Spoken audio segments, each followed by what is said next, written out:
ధర్నాలు జరుగుతున్నాయి. చాలా. నా పేరు మల్లికార్జున నాయకు, వికలాంగులను ఫిజికల్ హ్యాండిక్యాప్ పర్సన్. ఈరోజు వికలాంగుడికి ప్రతి ఒక్క వికలాంగుడికి సదరం సర్టిఫికేట్ 2011లో మాకు జారీ చేసినారు. అప్పుడు డాక్టర్ ఇచ్చినాడు. ఇప్పుడు ఈ చంద్రబాబు గవర్నమెంట్లో మళ్ళీ ఇప్పుడు రీవెరిఫికేషన్ అని మళ్ళీ పెట్టినాడు. పెట్టిన తర్వాత ప్రతి డాక్టర్ ఎవడు అటెండరో చీఫరో తెలియదు. ఆడిపోయినాక మీకు 90% ఉన్న వాళ్ళకి 40%, 30%, 50% ఇస్తున్నాడు.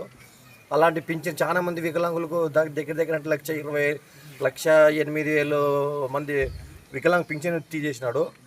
ఎందుకు తీసేస్తున్నాడు అంటే ఈ చంద్రబాబు నాయుడు అని పెట్టి మేనిఫెస్టోలో శ్రీశక్తి బస్సు పెట్టినాడు. ఆ బస్సు శ్రీశక్తి బస్సు ఆర్డర్లు పెట్టినాడు. మేము వికలాంగులు అడిగినామా పెట్టుమని. మా డబ్బులు మా పింఛన్లు తీసేసి అక్కడ వాళ్ళు పెట్టేసినాడు. కాబట్టి ఈ మూగోళ్ళు కూడా అట్లే సేమ్ డెమ్ అండ్ డెఫ్